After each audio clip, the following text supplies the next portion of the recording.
And a very good morning and afternoon to you, wherever you may be.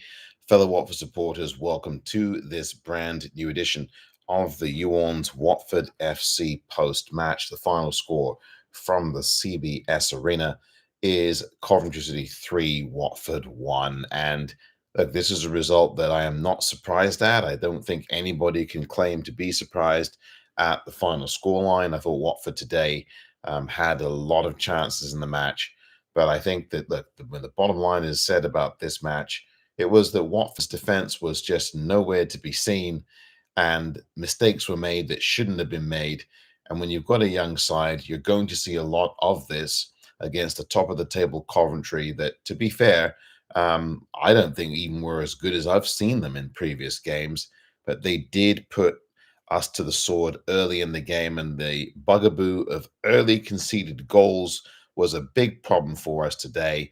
We went back to our bad habits, didn't we? Conceding early goals in these games. And so Watford never really got settled in the first 10 minutes. They were already 2-0 down. I woke up just after the first goal was scored.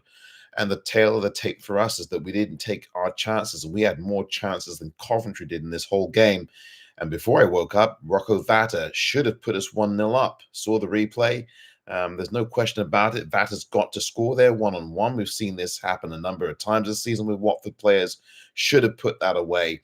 And then, of course, a minute later, what happens? Coventry go down the other end and get a goal to make it 1-0. And then, again, before you really sit down, it's 2-0 after 7 minutes. And that's where the game's lost for me in those first 10 minutes. And then it's 3 before half time. But look, Watford had many more chances and shots on target than Coventry. We just didn't take them. We didn't finish them. We were aggressive. We gave it a go today, I thought, which was good. They were fearless in many ways, Watford today. I mean, we weren't afraid to have a go, which I think is good when you're looking at an away performance from a young side. I don't think you can argue that. But the problem was that the defense was all over the place, and we didn't have any stability. We didn't have any balance. We didn't have any balance at all. We didn't take our chances at all. We didn't have any end product today. And the bottom line is that I think we're very naive at times in this game. But I could say that you can take some positives out the game. The aggression, we did get aggressive in the game. We had the shots on target. That was a strong one against the top of the table side. And in the second half, down to 10 men, we were able to stop them from scoring any more goals, which I think is something that we can take out of this game. But again, the familiar bugaboos are defending, our balance, and our end product. Those are the things that have really dogged us all season long. Watford fans, welcome once again to this YOU ORNS Watford FC post-match, whether you are on X or whether you're watching live on YouTube. I'm Omar here, fellow Watford supporter, out here in San Francisco, California. It is very early in the morning, so I'll try to keep my voice down to a certain level because it's barely after 6:30 in the morning here. If you're one who wants to have a say on this match, whether you are on X or whether you are commenting on YouTube, please go ahead, hit the microphone on X or make a comment on X. I'll read out your comment and respond. Same thing on YouTube if you're watching there at YOU ORNS WFC on the YouTube channel. Please subscribe there, won't you? It's great to have you aboard. It's very early, as I said here, but it's just after 2:30 in the afternoon in the United Kingdom. And I thought this game today for us, I thought there was something to be had out of this game. I was coming into this one, Watford fans, with my feet firmly planted on the ground, excuse me, and my eyes wide open. But it's just that Watford didn't have their feet firmly planted on the ground in the first 10 minutes of this match. I really thought that we lacked any sense of nous in the game against the Coventry side that were always going to be dangerous. But credit for us is that we did not fear this lot. We came in with some really good over-the-top play, over-the-top balls that were good, but just that end product was lacking today, you know? And again, so many chances. You don't get this many chances as an away side, and we got more than any away side would otherwise get, no matter who the opposition was. And as I look at these stats today, Watford had more shots on targets. They had more shots. I think they had more possession than Coventry. But it's about what you do with that. It's about what you do with it. I mean, no, we didn't have more possession. It was 55% for them, 44 for us. We had 13 total shots to their 12. and we had more shots on target. I think it was 8-6 or 8-7 in our shots on target. That's really good when you're creating that level of chance and that level of opportunity. That's really good. But the not so good thing is the conversion rate. Our conversion rate was poor. And again, the goal that we got, we did deserve it. We deserved to get a goal out of this game, if not a result from the game. Imran Loser gets his second consecutive goal. He has 4 on the season. He got one from the penalty spot today in the 69th minute.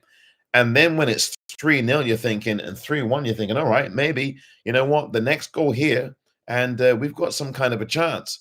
But unfortunately, that did not come to pass. And we just defended the game out. Javi made the changes at halftime that he had to make when a banquet was sent off, obviously, for the denial of a goal-scoring opportunity. That was something that was understood. It was obviously the right decision to send off a banquet there. So now we're down to 10, and then there's some, changing of the guard in the formations and in the defense. And look, I didn't have any fault with Javi doing what he did. I think the one thing that will concern you is the status of COVWAT. It looks like a similar injury to that left shoulder, but we will see. He was gingerly, taking his shirt off over that left shoulder, which was a problem for him last season. Just we'll see about his status, but he had to come off, obviously, and Iran Kunda came on. I was pleased, of course, that Bar started. He gave us some presence out there and some energy, but he really didn't impact the game as meaningfully and as consistently as we would have liked, obviously, today. Shame to see him have to come off.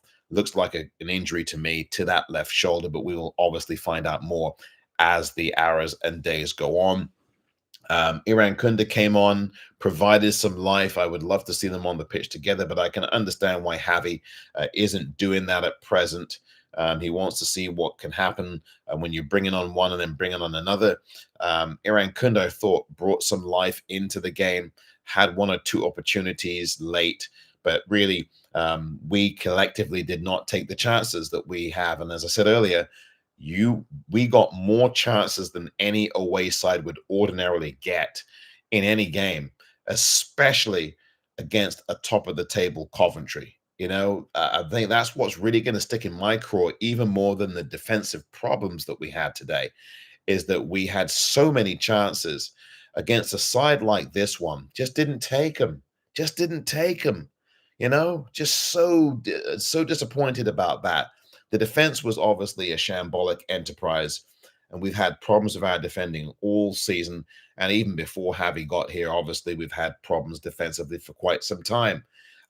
You do question whether or not you could have had someone else come in there defensively. Pollock got dropped. I actually thought that dropping Pollock to start was not a bad idea. Although when he did come in, he gave you a bit more of a foundation in your defense. Look, a banquet, it's a decision. Listen, it's the price you pay for being as aggressive as we were. And it's the price you pay for having such a poor defensive composition and attitude. Our defending was poor last weekend at Bramall Lane. It was poor last weekend. It was not great for the first 35 minutes of the game at against West Brom midweek. And again, today, our defensive capability and our attitude defensively was not good either. But it actually got better once a banquet was sent off. I thought in the second half, we actually were a little bit more solid defensively with 10 men, which is interesting. I think we found a bit more purpose defensively out there. But the problem is that the continuity all over the pitch for the whole game wasn't good. Again, as I said earlier, we were very off balance in the whole game. It was one of those kinds of very frustrating games where we just didn't find the balance between our defense and our attack. And bottom line is we just didn't convert the chances. End product was poor, but we created lots of chances, So there's things that I take out the game positively. And then those familiar bad habits. Look, we again 9 consecutive games going trailing 1-0 in. That's another thing. This familiar problem of going behind early in games, going behind at all in a game. These are the kinds of things that stick in your craw We've not been able to deal with that properly. That's 9 consecutive games behind 1-0. It's just, that's going to always present problems. And if you're always playing from behind in these games, especially against the top of the table side like this, you're not going to come out the game with anything to show for it. Again, there's positives in the game. I'm not as disappointed with this result as I was last Saturday against the bottom of the table, Sheffield United side. I've always said that we, as a Watford team, we play up or down to the level of our competition. We play up or down to the position in the table of our competition. That was case in point last week against Sheffield United at Bramall Lane. And that was case in point today against Coventry, top of the table. I thought we gave Coventry a real go in this game. In a lot of this game, we gave Coventry a real go. And in many respects, we gave their goalkeeper a lot more trouble than we've given any other goalkeeper, including in games we've won this season. So, that's something that I look at that's positive. But again, when you do give that kind of trouble to a goalkeeper, you make sure that at the back, you're going to have to plug those holes, because that's where we were really vulnerable today. And defensively, we just didn't cut the mustard. And when you don't cut the mustard against the top of the table side, you're going to get hurt. And Watford really got hurt for the first time this season, conceding 3 goals in a game. The first time we've lost a game by more than a 1-0 scoreline. Obviously, it was 3-1. Again, I do take positives out of a game like this, despite the opposition. I don't want to say, well, Coventry top of the table, we can live with this. And I don't want to live with a defeat like this. But what I do take out, well, obviously you have to live with a defeat like this, but what I do take out the game is that we did have more than a few chances, and a side that had been a bit more composed in front of goal. If we had had that kind of side, we might have been able to take something out of the game. Again, youthful. When you're a young squad and a young side, you're going to make mistakes. And I think we made a load of those today as a younger side. You're going to be a little naive, and we were. But I'm going to read out your comments now on both X and YouTube. On YouTube, let me read out first on X. Philip Mason, hello to you, Philip. I know that you normally join us on YouTube. It's great to see you here on X. This is what Philip Mason has to say. Wrong team selection again. Sissoko and Kayembe shouldn't be first choice. And why is Elaine being benched, our best centre half? Question mark. I'm disappointed with Gracia's team selection so far! Exclamation point ×3, reads Philip Mason on X. Philip, that is a really good point about Sissoko and Kayembe. And I had those 2 names swimming in my mind, Philip, but unfortunately I didn't even get to them. You did, though. You got to them before I did. And that is a really legitimate question. Why on earth? 2 things that Philip raises there on X with his comment. Why on earth is Elaine being benched? That's a problem I have too. I talked about this after the last couple of games. Where is Elaine? What has he done to the manager? What has he done to tick the manager off? I mean, he's not injured. I saw him sitting there today and on the bench behind the manager. Why can't Elaine get a game? And I know it's a big squad. I understand that. And it's a very talented squad. But why isn't Max Elaine in your defensive pairings there? Why isn't he on the pitch, period? He can play anywhere along that defensive line. Where is he? And why wasn't he even brought into this game after a Banquet got sent off? Why didn't he have it come in the game? That's number one. Now, Philip talks about Sissoko and Kayembe, and yeah, again, why on earth are they starting the games? I think they're better coming off the bench, and I know there's some Watford fans that have had enough of them. I haven't had enough of either of them, but what I would like to see is them coming off the bench instead, much more often in these games. They are better and more effective, Kayembe and Sissoko, when they come off the bench, and I wanted to see that happen. It didn't. And I think, Philip, to your comment as well, I think your comment speaks volumes, because who were the first 2 subs to come off in the game? Sissoko and Kayembe. They were the first 2 players, apart from a banker who was sent off, of course, to come off the pitch. to be subbed off. And of course, Barr had to be subbed off, obviously, after the injury.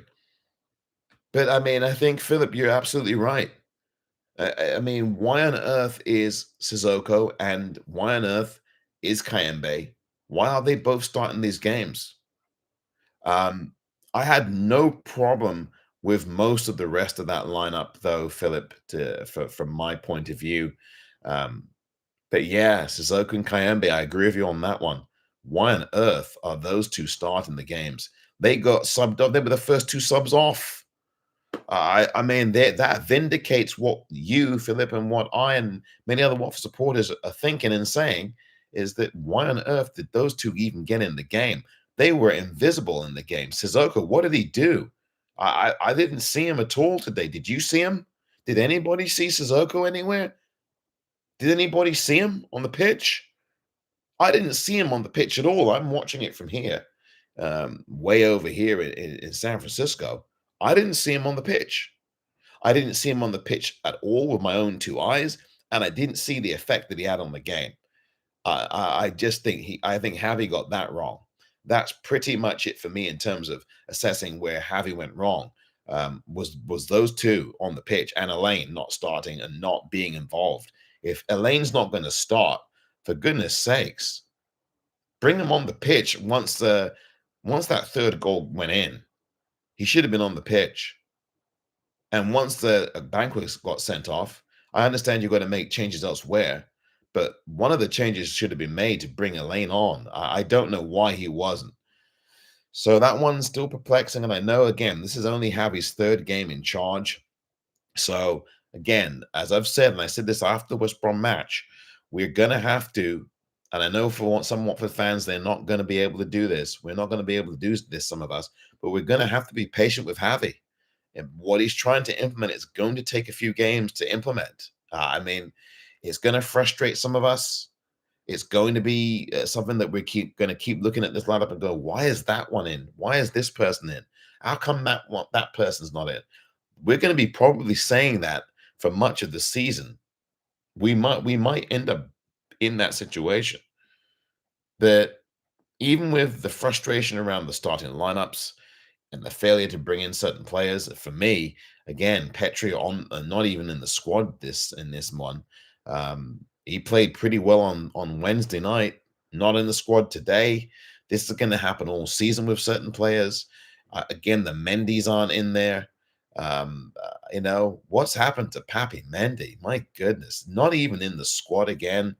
Well, he was in the squad, I think, a couple of games ago, but he was not in the squad, I think, on Tuesday or on Wednesday, and wasn't in the squad today. I don't get it. I just don't understand it. But the bottom line is that is what Javi has decided to do.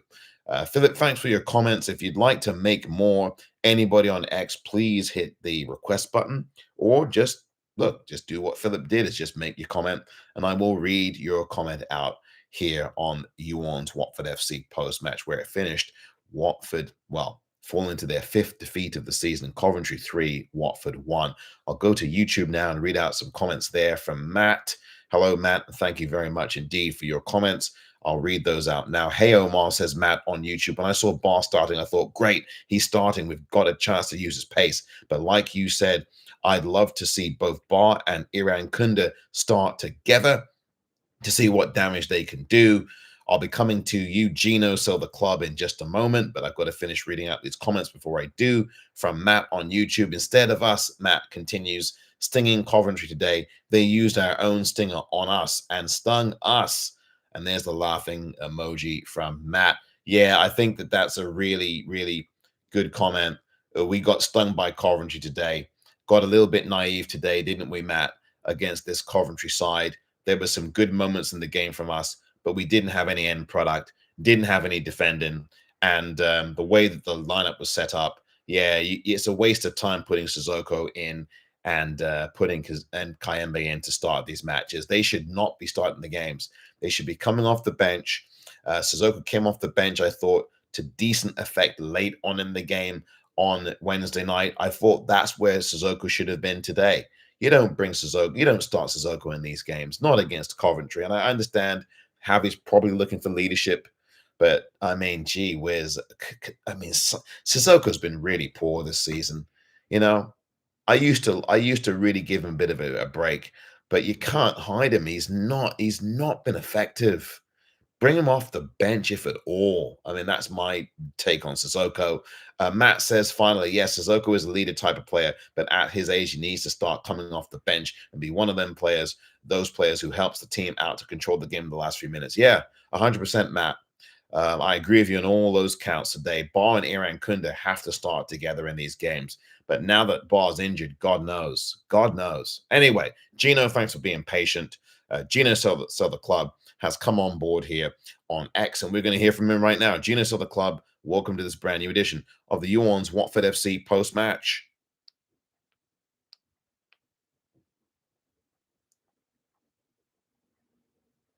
Unmute there, Gino. Hello, Omar. How are you? Very good. I could be better. What about you? Well, not great after that. And the main thing I want to talk about is the Sissoko and Kayembe experiment. It needs to stop now. No wonder when they come off, we have a midfield. When Cipriano and when Louza come on, we have a midfield. Are we all surprised?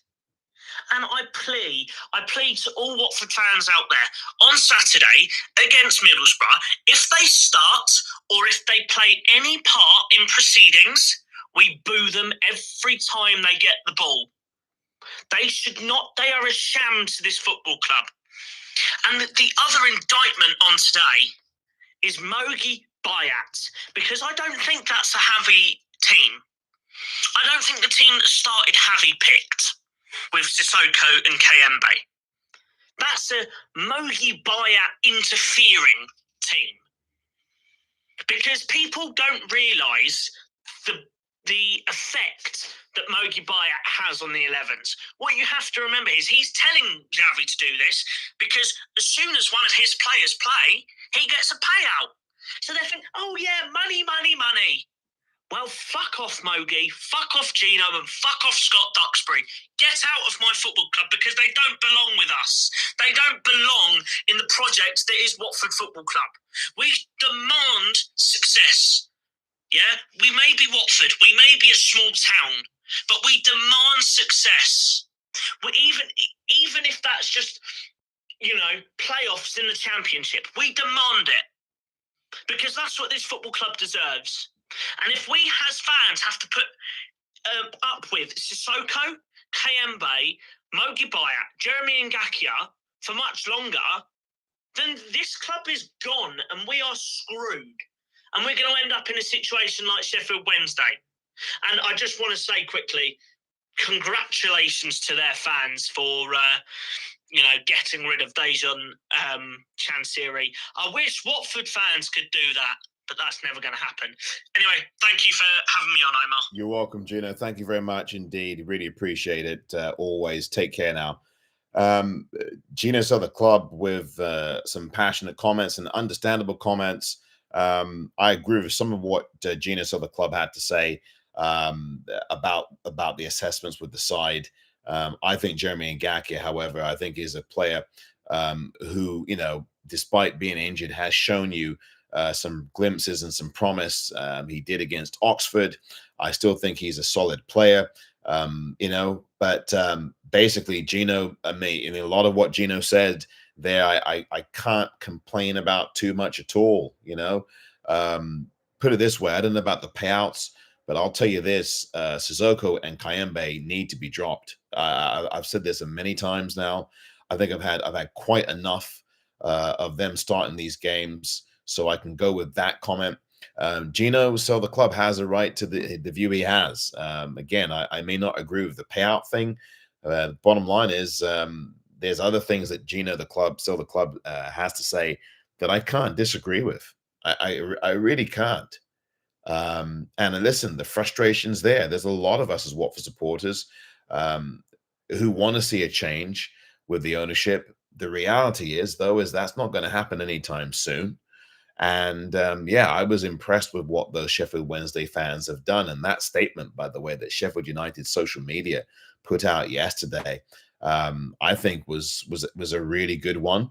Um, but yeah, the ownership there has gone. Chancery, who just dragged that Wednesday club down like an albatross. He really was an albatross on that club, and the fans made it happen. Now, listen, I will say this about Sheffield Wednesday for a moment, if you can indulge me, fellow Watford supporters. Sheffield Wednesday have had a really proud history over the years. They have had they're a bigger club than we are. Again, it's not like I'm trying to compare, but I guess I am. Wednesday have had a proud history. If you look back in all the years they've been around, they've had they've had a big foundation. They've had a lot of success, and they had some success earlier on in the years. They're a club that has had a long and proud foundation and tradition. That's a club that has a lot of pedigree in it. They're not the same, obviously, as they had been at various stages. But the fan base there demands better and demands excellence and demands a better owner. And enough of them fans did what they felt was right and necessary to effect a change. And yeah, I agree with Gino Silva Club on that, that fan base did its job. Now, listen, again, as Gino said there, Watford are significantly smaller town, significantly smaller club. The fan base is just not the same kind of fan base. And we have a very passionate fan base, but then we have a lot of Watford fans who are, while they are passionate, are not going to be as vocal as maybe Gino Silva Club or a number of other fans, or dare I say, including myself. Everyone's going to be different around this. And I'm not faulting those perhaps less vocal Watford fans, because you can have very passionate Watford fans, but they may not be as vocal as Gino Silva Club, and they may not agree with Gino Silva Club, or they may have a mindset to agree with it, but may not vocalize it. So it's a different fan base, but the idea is there. And I think that if Watford fans did have that same kind of forward-thinking commitment to put pressure on the owner, then perhaps we might see a change. But I think our fan base has a very mixed emotion around Gino. Some Watford fans think that Gino has done an excellent job here in total. And they might say that Gino, listen, he's rescued us and he's built this stadium and he's done this and he's done that, all of which are true. But there's going to be Watford fans like me, like Gino Silva Club, even if we may not agree on everything, who are going to say quite the opposite. Yes, it's great that he built a lot of the important foundations, but these last few years, listen, we've not had the same kind of success or the same kind of prominence. I've credited this owner with doing a very good job in the summer transfer market, and I'm never going to not credit him when he gets that right and when he gets other things right. So look, we're going to always have that in our fan base. And when you have the kind of difference of opinion and the push and pull amongst fans, you're probably not going to get a more unified fan base to do what the Sheffield Wednesday fans have done up at Hillsborough, and if you don't have a committed group of fans doing that, and it doesn't even have to be a large number, you're going to have what we presently have. Look, I just think that because the town's different, because the fan base is different, and because the club isn't one of the size of, say, a Sheffield Wednesday, of, say, a Newcastle, of, say, a Manchester United, all three of those fan bases and those clubs are bigger than Watford, have had more success than Watford, generally speaking, and have affected changes in ownership, whether changes in shareholdership or outright ownership in the case of Newcastle, in the case of obviously Sheffield Wednesday now, and to the extent Man United and the Glazers. They've got Sir Jim Ratcliffe really taking over the footballing operations, and you're beginning now at Manchester United to see a different kind of result. The Liverpool match last Sunday was a perfect example of that. Go into Anfield and get 3 points. So, that's beginning slowly but surely to turn around at Man United. But for Watford, it's a different gravy, but Gino makes those points. Gino Silva Club makes the points he makes. You may agree with those, you may not. I agree with some of what he said. I don't agree with the payout thing. And I don't agree with the fact that with the assessment, I should say, that Jeremy Ngakia should be gone from the club. I don't agree with that. I would like to see Kayembe and Sissoko sit. And I think if they do play a part in the proceedings, as I said earlier, before Gino Sell the club made his comments, they should come off the bench. They should come off the bench. I don't think they should be out the club. But put it this way: after this season, if they move on, you won't see me shedding any tears. Put it that way.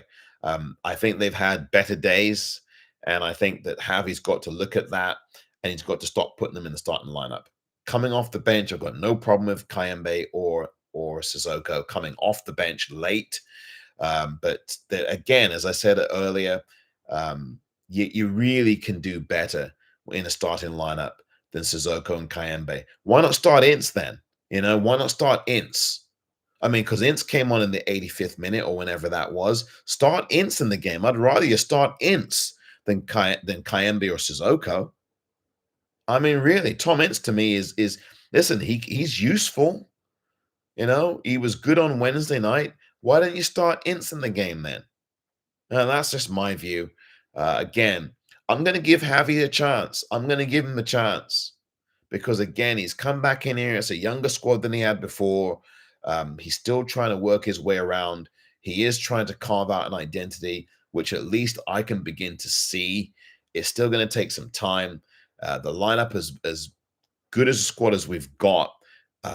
We can do better than starting Kayembe and Sissoko. I think a lot of us in here, or those of us listening to this later on, might be on the same page on that.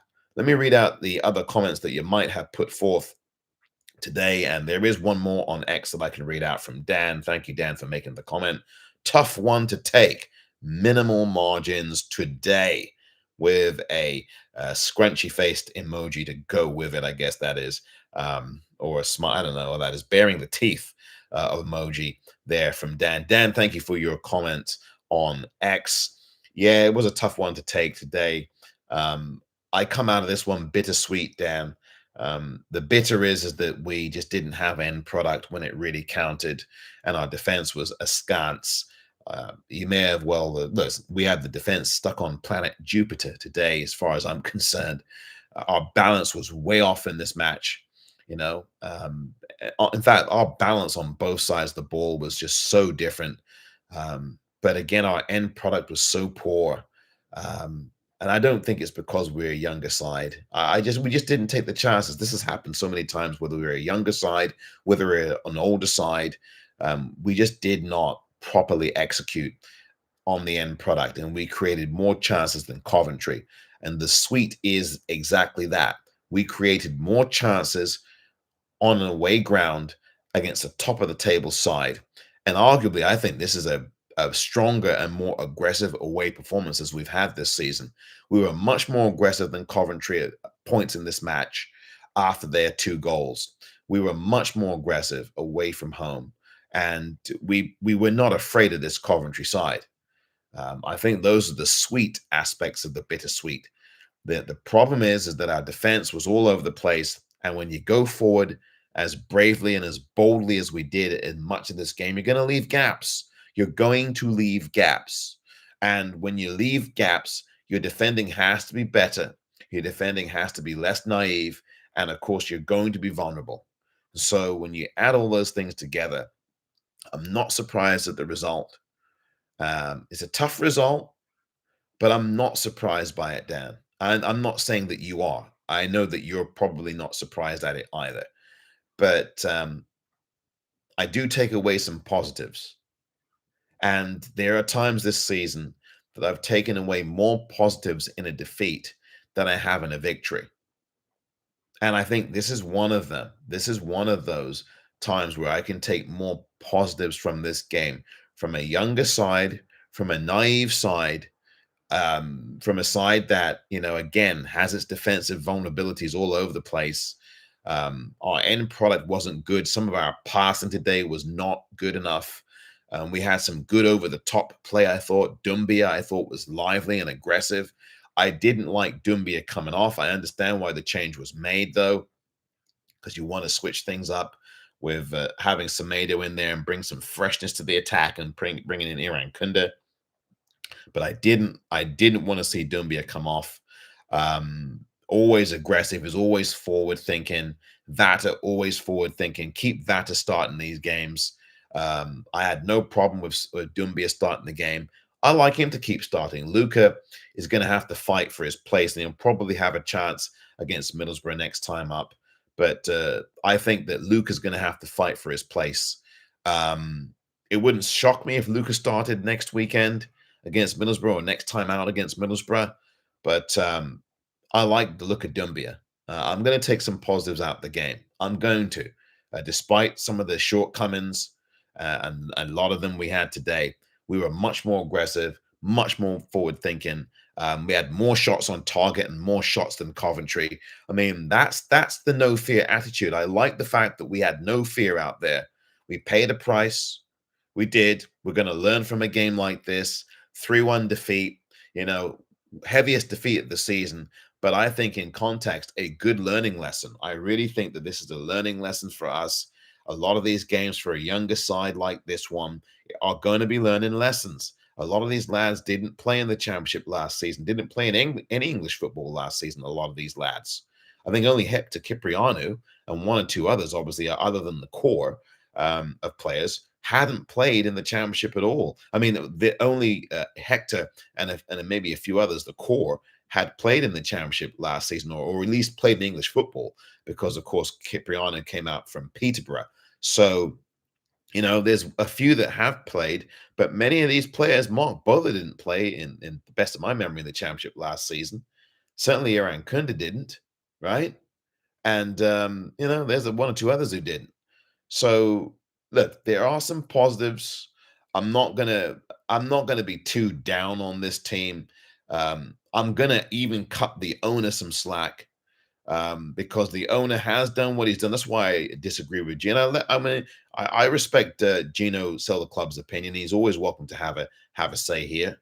I do agree with some of what he says, and today not with some of what he says, some of what he said, but he has a right to to voice the opinion that he has, and I do agree with some of that.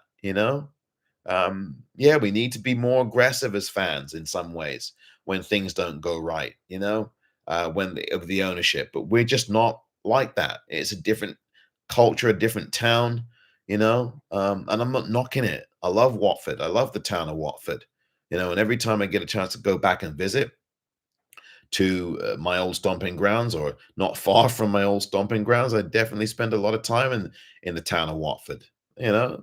Decent people there. But again, the fan base is different. And maybe that's not a bad thing. I don't think that's a bad thing. I would love for more of us to be more aggressive, but look, I think that's what makes Watford as a town and as a fan base what it is. You know, so I'm not going to knock that.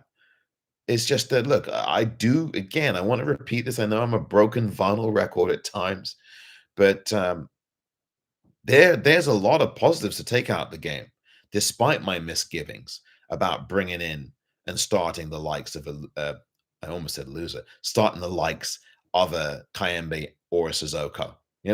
There's lots to be out this game to see. Vata had 3 really credible, authentic chances. She's got to put them away. It was just like the Wiley chance. I think Wiley might have been injured. I don't know. I didn't even look at whether he's a sub or not today. But Wiley had the same breakaway chance. Remember that last Saturday at Bramall Lane? Same breakaway chance that Vata had down that left side and couldn't convert. And that's what's cost you today. Cost you. If Vata puts that ball in the back of the net, we're talking a whole different kind of football match. I'm not saying Watford would have won the match today, but we are talking a whole different football match. Really a different kettle of fish if that chance in the first couple of minutes goes in for us. A minute later, we can see down the other end. And that's championship football. That's English football, especially the top 2 tiers of football in England. You have to take your chances, especially as the away side. And no away side is going to get the opportunities, as many opportunities as Watford got today. I'm telling you right now. I'm telling you right now. Um, I'm just gonna have to pause for a brief second here. I've just got literally something coming in on text. Um, so you're gonna have to excuse me for a moment. Let me see if I can rectify this here. Um, Let me tell you what I'm gonna do is probably at this point, um, I might have to either pause this or end this for the moment. I think it's probably better for me to end it at this time. Matt with a comment on YouTube: Loser is being more of a leader kind of player than to the younger players than Sissoko is. I feel Javi is still trying to work out what formation works best because he's trying different formations from a 4-4-2 to a 3-4-1-2. I think once he got that sorted, things might change. Thank you very much, Matt. I'm actually going to put this on pause. If you can wait on X, I will understand. If you can wait on YouTube, I would be great if you could. If you can't, I'll understand that. I just need to attend to something that's going to probably take about 2 minutes to attend to, and then I'll be right back. So if you can bear with me, I would greatly appreciate it. You are listening to and watching the You ORNS Watford FC post-match on both YouTube and on X. I will be right back.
We are back and all is sorted and good. Thank you for your patience. I've never done that before, good, what was that, 2 minutes or less? Woo, had to run, make a mad dash, and back in business here, a little out of breath, but all is well and sorted out. So great to have you there. Thank you very much for your patience here on the You ORNS. I just did a mad dash. So I'm back. Thank you very much for your patience, fellow Watford supporters, and I completely understand if you had to leave. And I just wanted to say thank you for your patience. So I'm going to continue to read what the comments are on YouTube, and if there are any new comments on X, I'll be reading those as well. Matt talked about Javi trying to work out the formations, and I agree. Matt, I totally agree. I've been saying this for a long time, for the last few games. Javi's still trying to work through what he's got here, and it's going to take some time. It's just going to. I know that we demand a lot, and I think Gino saw the club when he made his comments earlier was quite right. We demand a whole lot as Watford fans, and we should. And I think we should. And I agree with him about we deserve success. I think every fan base feels that way, and Watford are no exception. And I agree with Gino saw the club on that. I do agree with him in that spirit because we do deserve. I mean, listen, with the squad that we've got, young or not young, we have the building blocks here. We have the building blocks. And if the owner's remit, for goodness sakes, is promotion, my goodness me, the fan base, some of whom doesn't want the owner here, are going to be blooming demanding, especially when the summer transfer market was so good for us. The owner did everything right in the summer transfer window. I don't think anyone, whether you want Gino here or not, can deny that. I don't think anyone can. So it's going to take time. The other manager's gone. And when you kick a manager to the curb, you are starting all over again. And Watford fans, by and large, we all have to understand that as Watford supporters, right? You are going to have to start from scratch. And that's what Javi's doing. Whether he's been here before or not, he's still starting from scratch. So I've got no problem with Javi trying to find out what works. At least we can see that he's trying, and we can see that he's trying to put a template together, and we can see that, look, we can see that he's trying to forge an identity here, but it's just going to take time.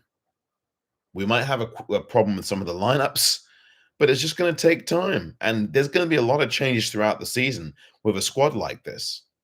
Now that Barr looks to be injured, Lord knows how long he's going to be out for. We don't know. Nobody knows. Nobody knows. So, that's going to be the challenge. How patient are we as Watford supporters willing to be? Now that's something that, I mean, I throw that question out to those of you on YouTube watching. How patient are you willing to be as a Watford supporter with Javi Gracia? Well-liked, beloved figure. How patient are you willing to be with him on this second go round? I'm willing to be quite patient with him. I'm willing to be another 10 to 15 games patient with him in terms of seeing what he can do. I'll just put that out right there right now. What say you on that? Now, let me read out your comments on YouTube as well, getting a few more of those in. Matt says, just had a look through the team sheet and Wiley was not in the team lineup. Thank you, Matt, for that, because I hadn't checked and I had mentioned this earlier, that I don't know if Wiley was in there. I know that he might have been injured, and there was, I remember when we were talking, I think, well, not here on YouTube, but I think on X on Wednesday, or maybe just previous to that, there was a lot that, being said in the news about Wiley perhaps not being ready for the game against West Brom, and he didn't feature in the game against West Brom, so he must be injured still. And maybe Javi's resting him, and maybe he'll bring him back for the next game, which is against Middlesbrough. And that, I think, is at the Vic. coming up. Now, Matt, thank you for your contribution again, as ever. Ryan Dabdoob says this. Hello, Ryan, and hello, Omar. He says, good afternoon. Not great, but we did have our chances, Ryan. Yeah, we did have our chances before you came in, Ryan. That was one of the topics of conversation here in the post-match. Um, I was talking about and lamenting the many chances that Watford had, but did not take, did not convert on. Poor end product and very disappointing. Um, we didn't lack aggression, which I was very pleased at. We didn't have any fear. We didn't show Coventry any respect. And that's what I called for a couple of days ago. Don't show Coventry any respect. And Watford really didn't show Coventry any respect in this entire game. They were coming for all the marbles today. Watford were coming for all the marbles. And it's just too bad that after 2 minutes, they were already a goal down. Way too early in a game. We do this a lot of times, don't we? The first goal, early goal, concessions. First goal, we're always trailing 1-0. 9 consecutive games now where we've trailed 1-0. Then that became 2-0, doubled their lead in the 7th minute. I mean, that's where Watford lost the game today. Watford didn't lose this game today on the sending off. The game was lost well before that. I mean, the game was lost in the first 10 minutes. It really was. When Vata didn't convert that chance less than a minute and a half in, and then when that second Coventry goal went in, that's where we lost the game. And you knew what kind of day it might have been, or that it was going to be, when Vata missed that chance, when didn't convert on that chance early. And then literally down the other end, within the next minute or so, Coventry are up a goal to nil. That's where the whole swing of the game changes. Just the whole swing of the game. Ryan says again on YouTube, another comment from Ryan. Thank you for your comment, Ryan, who says this. What happened to Bar? Question mark. I'm sorry if you have mentioned this earlier, but I've only just come on this live in the chat. No problem, Ryan. I've mentioned a lot of this stuff all the time. I repeat myself a lot. I am a true broken vinyl record. And I love vinyl records, but I do not like to break them. I only like to sound like them. Ryan, that's all right, mate. Thank you for the comment. Bar was injured in the second half of this game. Apparently, there's an injury to his left shoulder. And I do believe, Ryan, that may be the left shoulder that he injured, the same shoulder he injured last season, or maybe even earlier this season. He was clutching his left shoulder, gingerly pulling his jersey up over his left shoulder, exposing that left shoulder, and he was holding it. He was putting one of his hands on his shoulder in that area, on that left shoulder or around it. So that's a really concerning sign as far as COVWAT bar is concerned, and obviously concerning for the team and, of course, for all of us as Watford supporters, Ryan. So that's where Ryan, the situation with Bar is, as far as I know it. I don't have any more information, haven't looked and checked the wires, checked online or anything like that. But right now, that's where Bar is. He had to be subbed off. And you can see him walking slowly and very gingerly with that left shoulder. So obviously it's an injury to that area. I'm not a physio, obviously. But we will, and I know you didn't claim I was, Ryan, but we're going to have to look and see what happens. We'll await the news on COVWAT bar, and it's such a shame because again, Bar needs to start these games. I mean, many of us called for him to start the games. Many of us said, well, if he can't start the game, at least can he come off the bench to start a second half, or come in at the 50th, the 60th minute. And you saw that with Bar under Gracia coming into the game at least a little bit earlier on which game was it? I forget which game it was. Against Sheffield United. He did not feature at all in the game against West Brom. But then today, Javi put him in the start. And I thought that was a really good thing because he did show a good presence and was lively, but he didn't impact the game in a meaningful way, I thought. And then he gets injured. It's very difficult. Bar's had a number of injuries, kind of like in Ngakia. in the injury sense. So injuries are part of football. So we just keep our fingers crossed on Quadro Bar, and away we go. We just hope that the man is not seriously injured, or certainly we hope that he's not going to be out for too long if he is injured in any capacity. So no problem, Ryan, with that.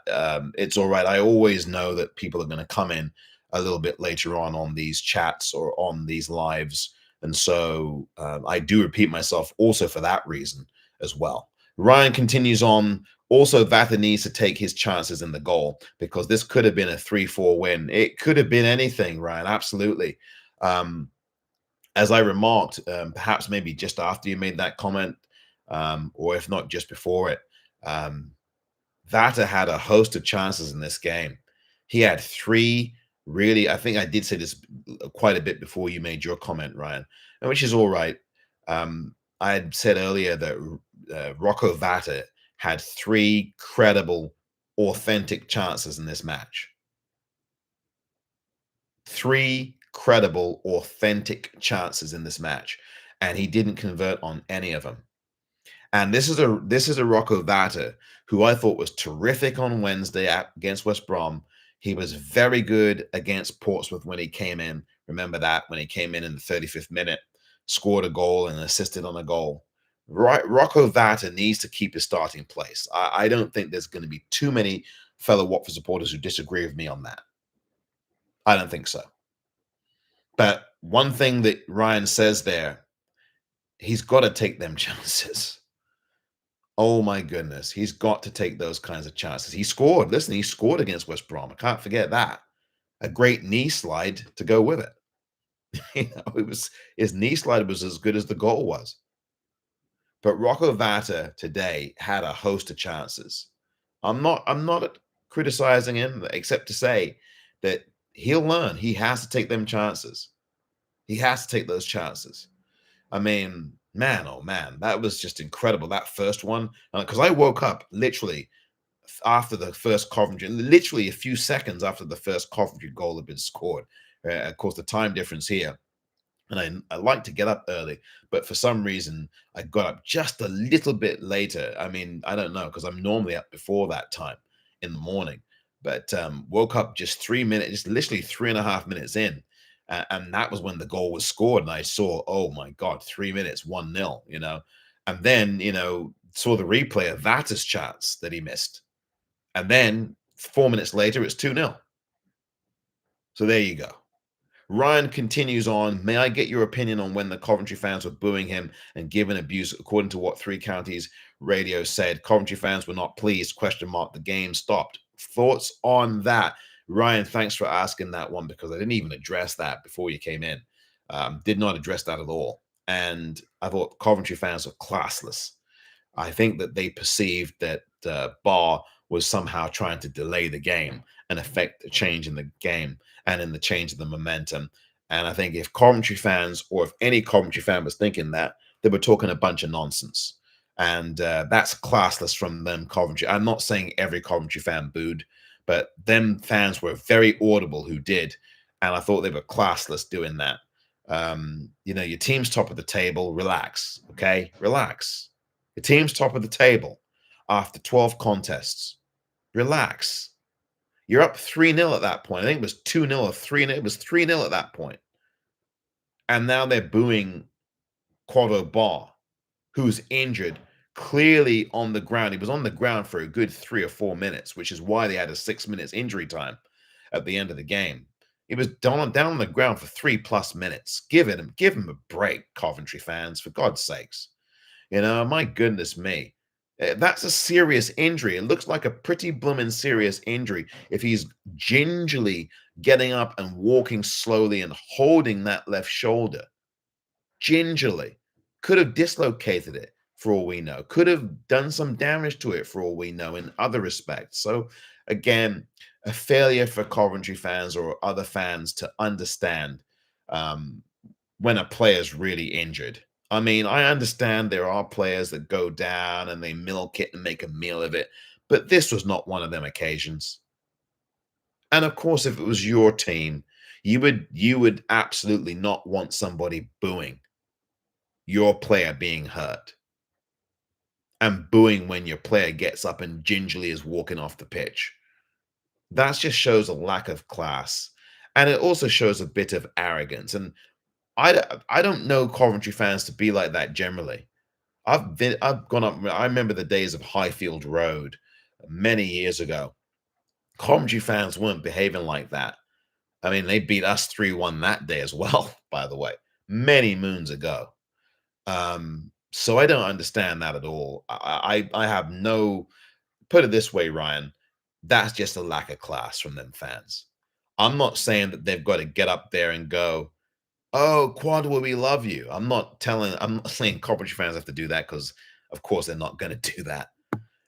But I just think that there's a lack of. I think that there's just in every fan base, there's going to be a group of fans. As I'm beginning to lose my voice, there's going to be a group of fans in every fan base that are very dim-witted. You don't boo a player who's clearly injured. I mean, you see him gingerly walking off. I mean, I would imagine the fans in the ground could see him gingerly walking off and holding his shoulder. I mean, but again, you got in this day and age, you've just got some fans that just don't get it, don't get it at all. Look, I got no ill will against Coventry fans. I just disagree with the idea you're going to boo a player who is clearly ailing. I mean, he's clearly ailing. It's just really bizarre. That happened in a sport here in the United States last week, or at the beginning of this week in baseball here in the United States, in a match, in a key match in the playoffs in the postseason in Major League Baseball. Somebody, it was last week, it was a week ago, somebody got hit really hard with a baseball, like a cricket ball. When a cricket ball hits you, that's going to hurt. And somebody got hit with a baseball on their kneecap. And there was a fan base there that was booing the player who was injured and then cheering when he got injured, and then booing him when he was walking off, limping off. So you've got this in fan bases across the globe where you've got a set of fans. And by the way, the team of the fans who cheered a player getting hit on the kneecap with a 100-mile-an-hour thrown baseball in his kneecap, no protection on his knees, that team lost the series. They ended up getting knocked out of the postseason. So again, that's a bit of karma for those fans who were cheering an opposing player being hit with a baseball thrown at 100 miles an hour on his knee. You got some fans, Ryan, in any sport that do this, and it's just a very sick, base, cowardly thing for those fans to do. It's not every fan, but it is a sizable or vocal contingent of fans in whatever sport who think it's a really good idea to jeer and cheer someone getting injured or to boo someone who's gingerly walking off the pitch. And I know that Quadro Bar has stirred up the hornet's nest, not to use a pun, no pun intended, last season against Portsmouth at the end of the match. I understand that. And some people are going to say, well, that's karma. But there's no excuse to be jeering somebody or booing someone who's clearly injured. I'm not going to continue going along that. Obviously, I've made my point. Coventry deserved the 3 points. Good luck to them, and I mean that sincerely. Good luck to them. They've got a very good side. Frank Lampard has them looking really good this season. I'm not going to make any predictions about Coventry. That's not my bailiwick to do that. I'm a Watford supporter. I care about my team. I care about this club passionately. Supported this club all my life. I'm from the area. 6.5 miles away from Watford. That's where I was born and raised and grew up. Went to Watford matches as a young lad and have been going for many, many moons. Listen, I'm not going to say anything else about Coventry fans. or about the club. They deserve to win today. We gave them a real good go, and I think that's all you can ask for as far as I'm concerned. So there is my verdict, Ryan. This could have been a 4-3 win, to go back to a point you made earlier. And Watford have played some high scoring matches there over the last few seasons. I think we got beat there last season. But I know we drew a game 3-3 there, and we drew a game 2-2 there over the last few seasons. So and in one of those instances, we took a 2-0 lead and we couldn't hold it. I was on an Easter Monday, I think, a bank holiday Easter Monday couple of seasons ago, and Agil Selvik came in that game, I think, someone we had Ben Hamer, I think, came into that game as a backup goalkeeper, and we just could not get the win. So we've had some decent results there, but this was obviously not one of them. I thought we acquitted ourselves well. We showed no fear. We didn't respect this lot. And I'm proud of that, though. At least we didn't shrink away from the task. What I'm not proud of is that we didn't have any end product. What I'm not proud of is that we didn't have any defending. What I'm not proud of is that we really didn't take the chances that we should have taken, and we created more chances than Coventry. But we just didn't take them. Coventry did the opposite. They were clinical. They had their first 2 shots on target with goals in the first 7 minutes. There you go. The game was lost in the first 10 minutes. The first 7 minutes of the game was where the game was lost. A tale of two ends. Vata couldn't put his ball in the back of the net, and the 2 Coventry players did. All in the space of 7 minutes. That's your game. 2-0, the game was over for me. Had Watford got a goal back in that first half, I think we could have had something in the game. But I don't think we deserved anything out of the game. We created a lot of chances. Some people might disagree that we didn't deserve something out of the game. I don't think we did, simply because we didn't take the chances. Had we lost the game 3-2, I wouldn't have complained as much. I don't really complain all that much now because, again, 3-1 against a team like this, given the fact that we gave them a good go, I can't be that upset. Can't be that upset.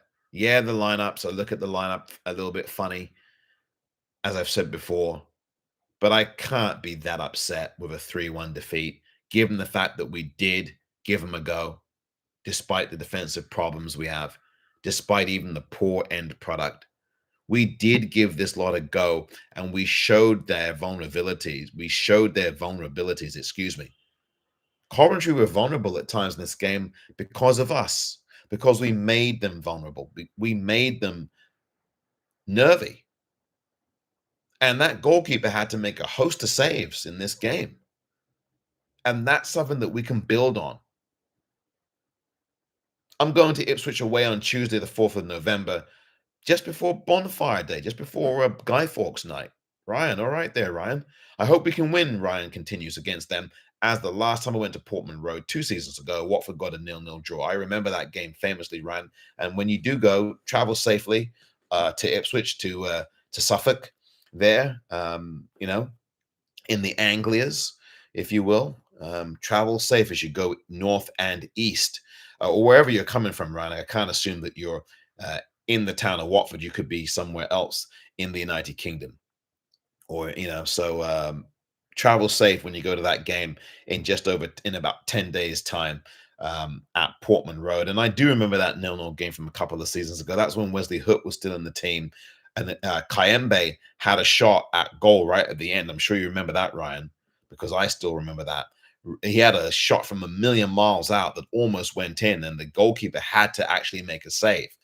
That's where Kayembe brings you value. He does have a go, but as I said earlier, Kayembe needs to be coming off the bench. If you want to have a better starting lineup, have Kayembe come off the bench. He can do something there. I think he can give you something better coming off the bench.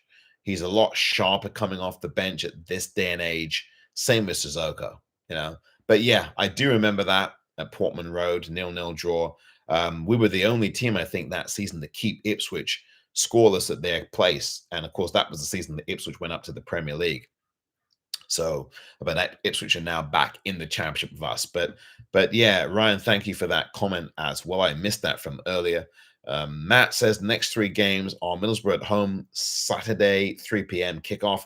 Ipswich away Tuesday the 4th, 7:45 p.m. kickoff, and Bristol City at home Friday 8 p.m. kickoff. Wow, 3 games in a week. How many points would you be happy with? Matt asks. Matt, thank you for asking that. I'd be happy with 5 points from them games. 3 points, hopefully against our former, our good buddy Rob Edwards. A point at Ipswich and a point at Bristol City, because a home to Bristol City, or maybe a point at home to Middlesbrough, a point at Ipswich, and a point against Bristol City. Considering the fact that we're still in flux as a squad, considering that we need to gain some consistency, considering that we still have 1 or 2 players out injured, and now with Barr out injured, who knows? I'll be happy with 5 points. I'm just going to be a lot more realistically grounded, Matt, than I think perhaps maybe some other Watford fans might be. I'm seeing 5 points from them games. We don't perform well away, generally speaking. Ipswich, I've not even seen where Ipswich are on the table. I should take a quick gander at that now. Middlesbrough, I think that we can possibly get 3 points there against Middlesbrough at home. I think it's going to be a draw, though, on the next game we play. Is that Tuesday or Wednesday? Whenever that is. I'm sorry, you just read this. I just read this out. Ipswich are mid-table. They're 16th. They're 12th at the minute, and we are 16th. 7 points above the relegation zone. I mean, I've got no problem. Listen, 15 points from 12 games, considering everything. Yeah, it's certainly not ideal, but we've had a change in manager. We've had 1 or 2 injuries, 4 wins, 3 draws, and 5 defeats. We still have to sort things out. It's going to take a lot longer, you know? That's really what my takeaway now. And that's why I'm being rather conservative at the minute with my estimates on where Watford are going to be after those 3 games. I'm going to take 5 points. Honestly, that might be a very low bar, and my expectations might be a whole lot lower. But looking at these first 12 games, Matt, that's where I sit. I sit with 5 points. I'll be happy with 5 points out of them games, out of a possible 9? We had 7 points out of a possible 9 with the former manager, with the previous manager in that 1 week. I'll take 5 here. Ipswich are going to be difficult away midweek. Next game is a Saturday, so we have no midweek game. Thanks again for that reminder, Matt. And Saturday is the next game. Next Saturday, 3 p.m. kickoff, back to 3 p.m. Then a 7:45 on Tuesday, and then a Friday night kickoff Friday at 8 p.m. a week from, 2 weeks from now. I'll go with 5 points. That's mine. And I want to know how many points you'd take from that, Matt, or anybody else listening. So that's how I address that. Matt, thanks for the comment. And Ryan says, I actually live in Suffolk. There we go. So you live right there, and see, there you go. That's a pretty much in your that's your backyard. Only an hour's drive. That's your backyard, Ryan. So that's good stuff. And you travel to the Vic. That's a good travel from you there, Matt. Ryan. That's a good travel. That's got to be an hour or so drive plus an hour or so to Hertfordshire. That's probably close to hour and 3/4, maybe a bit more than that, coming from Suffolk to Hertfordshire. That's a good drive, Ryan. And then you're living an hour's drive from Ipswich, Portman Road. That's a good bit of traveling. And you're a season ticket holder at Watford. That's a good job from you, Ryan. It's a lot of traveling. I can completely understand why you get ticked off at the season ticket raise. I can understand that. Ryan, thank you very much for your comments. Matt, as well on YouTube, thank you for your comments and your contribution as well. And also thanks for your patience, everybody listening or watching. I'm going to bring things to a close now. Again, thank you for your patience for those 2 minutes or so that it was completely blank here on X and on not on Instagram, on YouTube. I do thank you for your time. Difficult result, but understandable result. And also, I'm not that disappointed, quite frankly, in the sense that we did give it a go. We gave it a real go. We did make Coventry sit up and take notice of us. But our defending is just not good enough, is it? The defending tanked us today, tanked us, as did our lack of end product. With all the chances we created, this is exactly what you'd want as an away side, to have a gazillion chances. But what you do not want as an away side is to convert none of them, except for the penalty that we got when Semedo was tripped up in the box. So lots to take out the game, lots to learn. Matt says I'd be happy with 5 points over the next 3 games, but like we've been saying, the defense needs to be stronger. Absolutely, Matt. And there you go.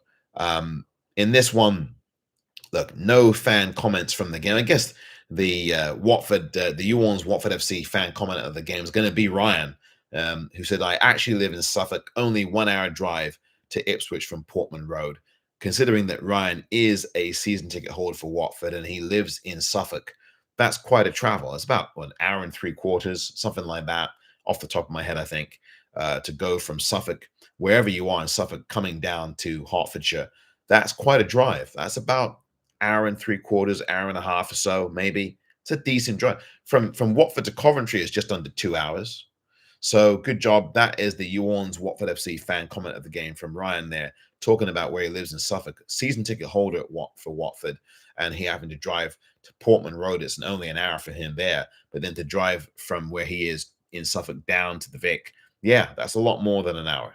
So again, there you go with that. Thank you for your contributions as ever. And again, for those of you listening, thank you. Please subscribe to the You ORNS Watford FC YouTube channel at You ORNS Watford FC, on X at You ORNS Watford FC as well. On Instagram, the same at You ORNS Watford FC. And on Substack, You ORNS WFC, the number 1.substack.com. My name is Omar. It's been a pleasure to have you aboard here, as all of us as fellow Watford supporters saw this game today. Tough one to take in some respects, but again, not a surprise. And you can take heart from a spirited Watford going forward, but not with the defense or the end product. That's it for now. We'll see you, of course, a week from now, next Saturday, when we play host to Middlesbrough, who are second in the table. Our old friend Rob Edwards returns to the Vic. And we will talk to you then in the You ORNS post-match, and maybe the pre-match as well this time on YouTube. And on X, we do our usual You ORNS Watford FC post-match after the game is over against Middlesbrough. So lots to get through. It's going to be a week now for Javi. He'll have a full week to prepare for this game against Middlesbrough. So we'll see what the lineup looks like. And we'll also, of course, see the status of COVWAT today, coming off with what looked like a left shoulder injury. We'll follow that up as well. Take care, everyone. And until next Saturday, I'm Omar here in California saying, You ORNS. Take care and be well.